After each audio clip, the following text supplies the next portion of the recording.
Baik, Assalamualaikum warahmatullahi wabarakatuh. Saya Jumailina dengan NIM C1B024143 dari kelas R005 Program Studi Manajemen.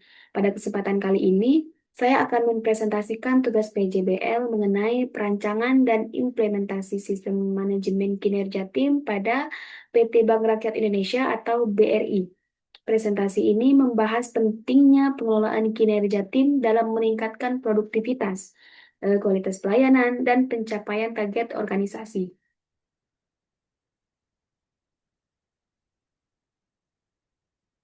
Dalam organisasi modern, keberhasilan tidak hanya ditentukan oleh kinerja individu saja, tetapi juga oleh kemampuan tim dalam bekerja sama. Pada sektor perbankan, koordinasi antar bagian sangat penting karena pelayanan kepada nasabah melibatkan banyak pihak. Oleh karena itu, sistem manajemen kinerja tim yang efektif itu menjadi kebutuhan utama bagi BRI.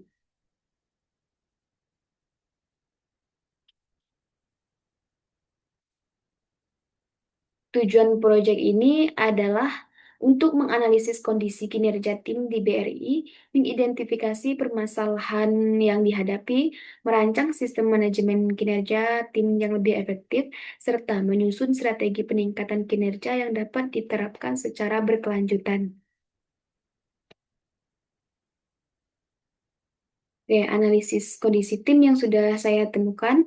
Objek analisis ini adalah tim pelayanan dan operasional pada kantor cabang BRI. Nah, tim ini terdiri dari kepala unit, customer service, teller, account officer, dan staf administrasi. Nah, kenapa bagian ini? Karena bagian ini adalah orang yang melayani secara langsung ketika kita datang ke kantor cabang di BRI yang terdekat gitu. Mereka ini memiliki tanggung jawab untuk melayani nasabah secara langsung dan mencapai target bisnis perusahaan. Nah, hasil hasil analisis menunjukkan beberapa permasalahan yang sering terjadi di BRI ini, seperti komunikasi antar bagian yang belum optimal, fokus yang terlalu besar pada target individu, kurangnya evaluasi berkala, dan tingginya tekanan kerja. Permasalahan ini dapat menghambat efektivitas kerja tim apabila tidak segera ditangani. Kemudian untuk mengatasi berbagai masalah tersebut, digunakanlah konsep High Performance Team atau HPT. Tim berkinerja tinggi memiliki karakteristik berupa komunikasi yang baik, kepercayaan antar anggota, tujuan yang jelas, serta komitmen yang tinggi terhadap pencapaian target bersama. Model ini sangat relevan bagi lingkungan perbankan.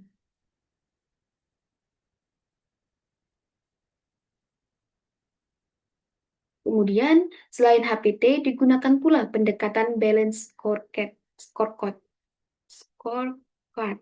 untuk mengukur kinerja tim. Pendekatan ini menilai kinerja dari empati perspektif, yaitu keuangan, pelanggan, proses internal, serta pembelajaran dan pertumbuhan.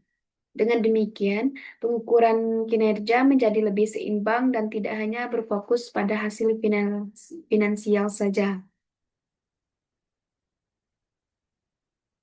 Nah, pada perspektif keuangan, KPI yang digunakan antara lain pertumbuhan dana pihak ketiga, pertumbuhan kredit, dan peningkatan penjualan produk perbankan. Sedangkan pada perspektif pelanggan, KPI yang digunakan meliputi kepuasan nasabah, kecepatan pelayanan, dan penyelesaian keluhan. Indikator ini menunjukkan kontribusi tim terhadap keberhasilan organisasi. Selanjutnya, pada perspektif proses internal, indikator yang digunakan meliputi kepatuhan terhadap SOP, akurasi transaksi, dan efisiensi operasional. Sedangkan pada perspektif pembelajaran dan pertumbuhan, fokusnya adalah pelatihan, pengembangan kompetensi, serta peningkatan inovasi yang dihasilkan oleh anggota tim.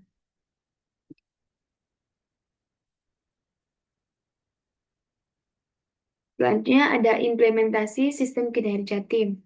Sistem manajemen kinerja tim diimplementasikan melalui penetapan target SMART, monitoring berkala, dashboard kinerja, dan kegiatan coaching. Nah, sebagai contohnya itu ada misal setiap minggu dilakukan evaluasi perkembangan target, sehingga kendala yang muncul dapat segera diatasi sebelum menjadi masalah yang lebih besar.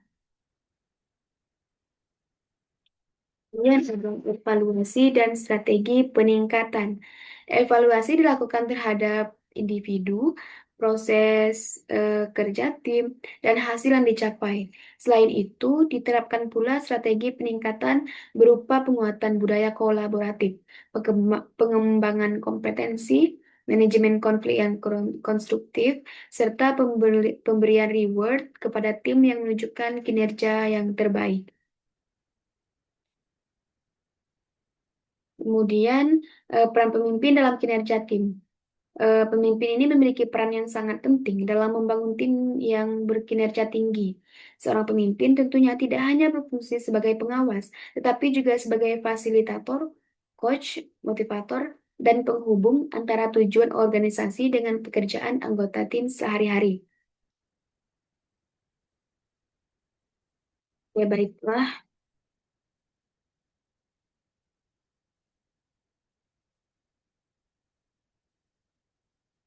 Dan yang terakhir, itu kesimpulan.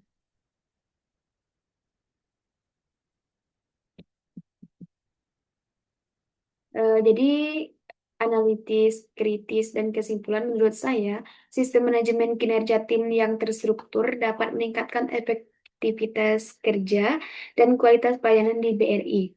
Penggunaan konsep high performance team dan balance scorecard membantu organisasi menciptakan kolaborasi yang lebih baik, serta pengukuran kinerja yang menjadi lebih objektif.